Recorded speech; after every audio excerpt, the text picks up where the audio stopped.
Friends, we all are concerned with the world state of affairs, and we all want a happy, peaceful, joyful existence which permits, which encourages, which supports happy existence and growth of every human being to the best potential.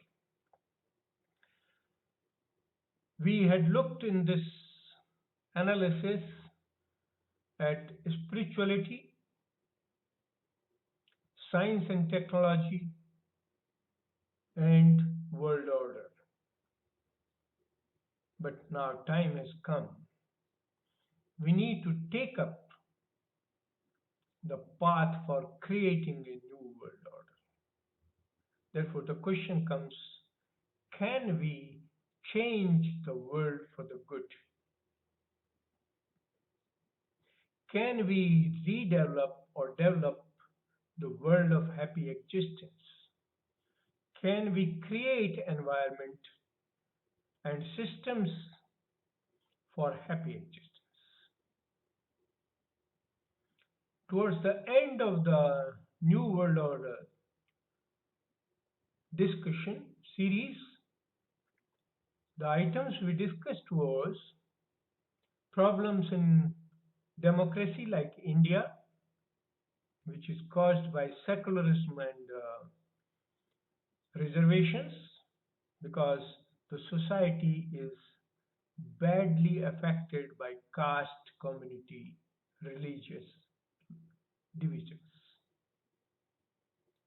The society is like America, where there is too much of freedom to the extent that when administration wanted people to lock down to protect from COVID, there were places and people who came with guns to fight against the administration.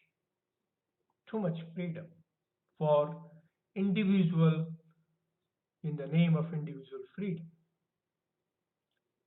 Does not an individual have a duty towards the society?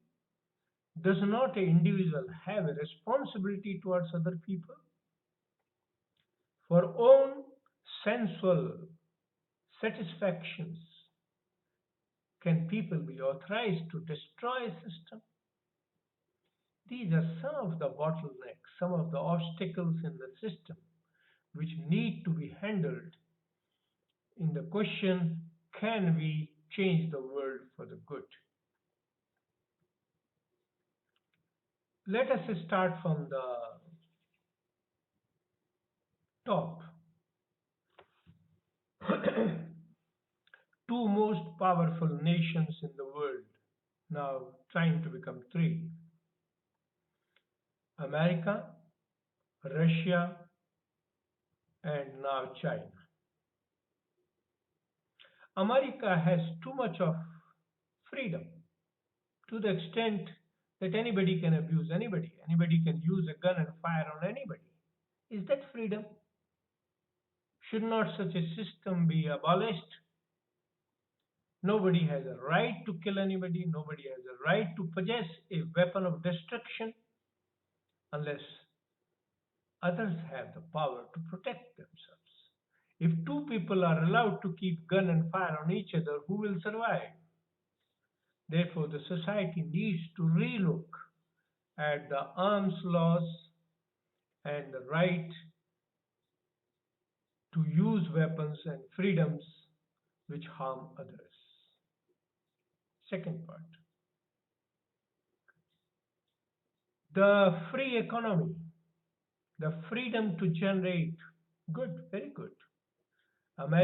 This concept has brought the world prosperity. But what about its evil effects?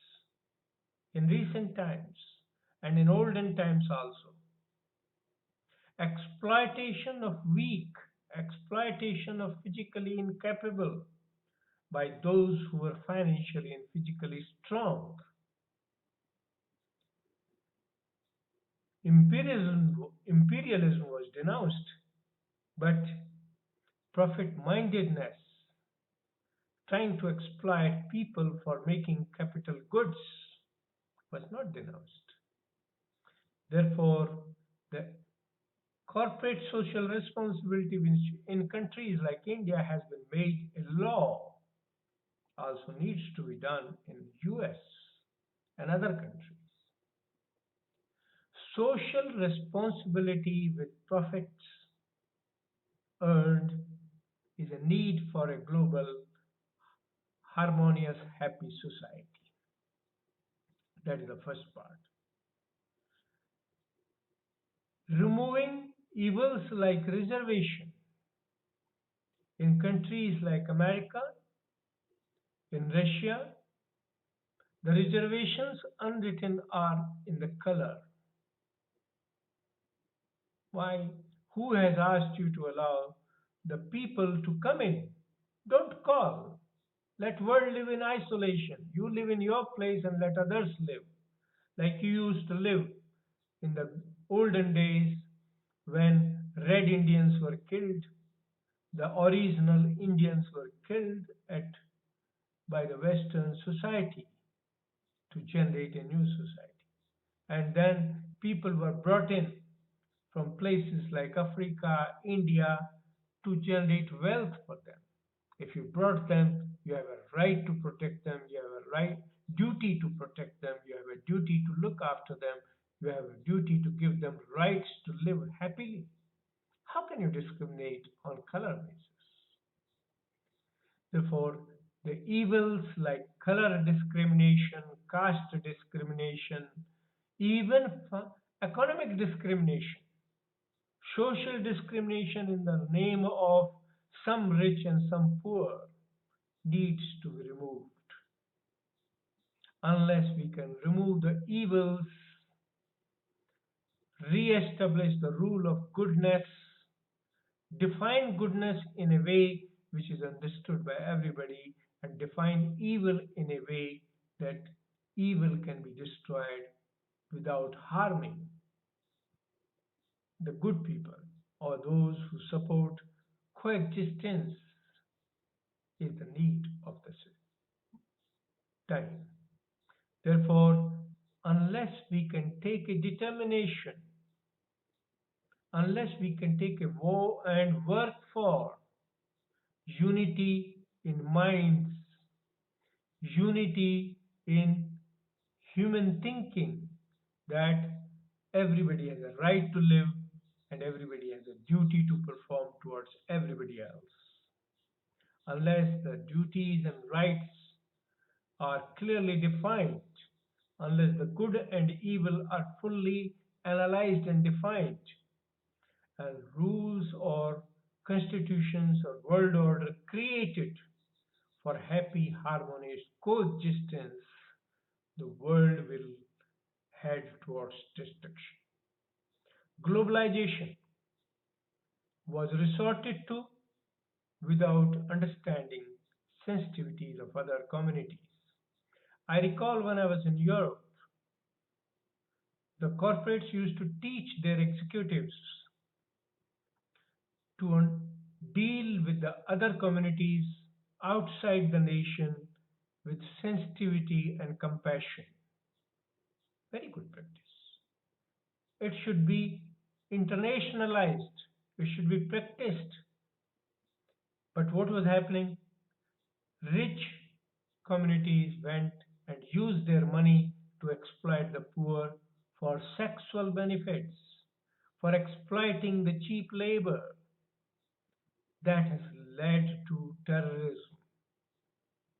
Unless we remove the evils which are harming the society today, we cannot create a new world order for happy, healthy existence.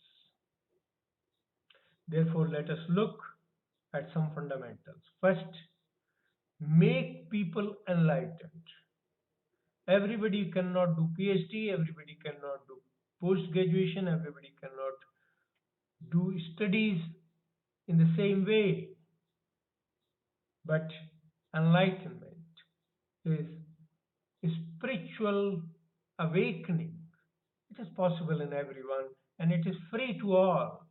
It doesn't require a university degree, it does not require college, it does not require anything except a mindset to learn good, to shun evil, and become a good human being.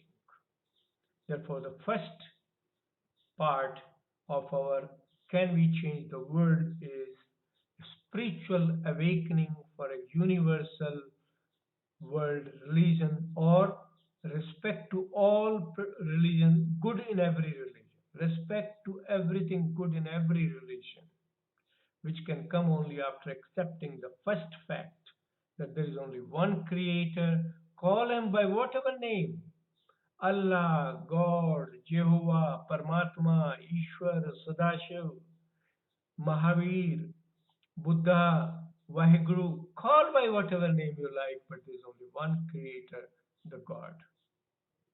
First part. Second part, God is present anywhere and everywhere in every one of us, and therefore respect every living as a image of the Creator or as a image of the good.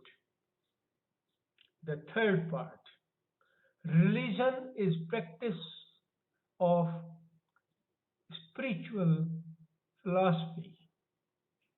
Good of every religion should be part of the eh, one universal religion. Therefore, practice goodness in all religions, shun evil in all religions, develop good practices, and accept good of everyone for a happy, healthy environment. Fourth, remove obstacles like reservation, secularism, profit mindedness, capitalism, which become bottlenecks in growth of a happy environment. The fifth, do not allow amassing the wealth for generating weapons of mass destruction. Whatever system of think philosophy may be followed, whether it is socialism, whether it is communism, whether it is dictatorship, whether it is democracy, whether it is capitalism, all should have a responsibility towards the mankind, and they cannot amass weapons of mass destruction. For this, a solution has to be found like United Nations. United Nations has failed to serve its purpose for which it was generated after the World War. What is needed is international system of security for all, international security organization for the whole world with central defense power. Let every nation contribute physically, economically, and militarily to create organization for international safety and security of the world and the mankind. This organization should be so powerful that no nation on earth, no human being on earth, even a dictator can afford to threaten the world. They should have power over all weapons in the world. Every nation, like even in a democracy, states have police for local administration, local safety. Same way, every nation can have a local defense for safety from unwanted elements. But the world should have a centralized organization contributed by all, respected by all for world peace and world happiness. If we follow these steps, likelihood is we can develop a universal system of happiness and world peace. God bless all. Jai Hind, Jai Bharat.